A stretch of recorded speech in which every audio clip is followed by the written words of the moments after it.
Let me say that this is not one of those days when I'm proud to be a Kenyan. I think it's difficult to ignore the events that have happened in the recent past that we've been witnessing in our media. And I'm not saying our inability to harness nature. I think that's outside our realm. But it is the irresponsible way with which we have managed that which is within the human jurisdiction to manage. It's saddening, really saddening, to know that fellow Kenyans continue to die because they are poor or marginalized or voiceless. Then they don't seem to matter. And I say that not just to the shame of our leaders, but even to our own shame as Kenyans. It's difficult to imagine just how much more pain people have to go through before we decide to change as a nation. Behind that collapsed building, behind the substandard material, is a lineup of dignified-looking people who sit in offices every day and receive bribes. That's the truth. And they turn their heads away from approvals. They cut corners on standards. They lie to people that it's okay to occupy houses that they know should not be occupied. And when people die, we cry crocodile tears. And I wonder, how much suffering does it take for a nation to decide enough is enough? This is not us. Where do we draw the line? For anybody who watched the Kanjo Kingdom, I think that was the deepest indictment against our society.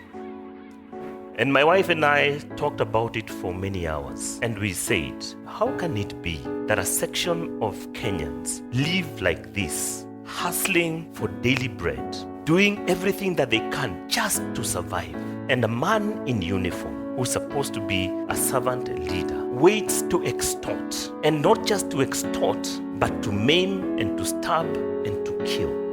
Then I ask myself, what happened to our sense of moral indignation? Forget about the leaders. I think there should have been an emergency cabinet meeting. There should have been calls of how can this happen in this nation to our people? Why didn't we rally the streets? Why didn't we go as a people to City Hall and demand answers to this? How can you treat our Kenyans like this, our brothers and our sisters?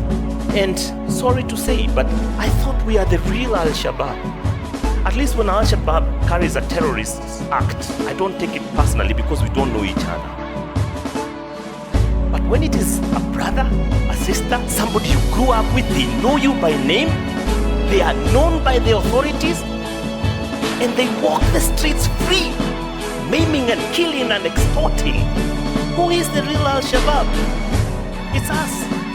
And I just feel that there's something very wrong. There's something very, very wrong.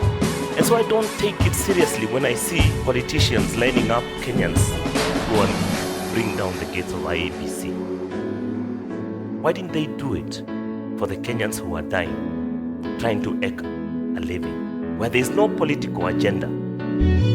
Why do we line up for the wrong reasons?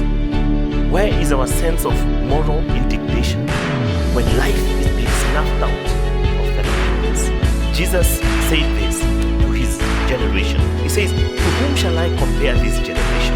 And he says, it's like a group of children calling out in the marketplace and saying, we played the flute and you did not dance. Then we played a dirge, we sang a dirge and you did not mourn. What was he saying? This is a desensitized generation. You will neither pursue good nor resist evil. And that's a tragic, tragic place for us to be as a nation. And we do the normal things. All these people are paraded before the media, and they say we are doing everything in our power. No turn shall be left unstoned. I think that's what they really mean. And then what do? We move on. We move on. There must be a place where we introspect and we look in the mirror and they say, I don't like what I see. I don't like what I see. And I need to change.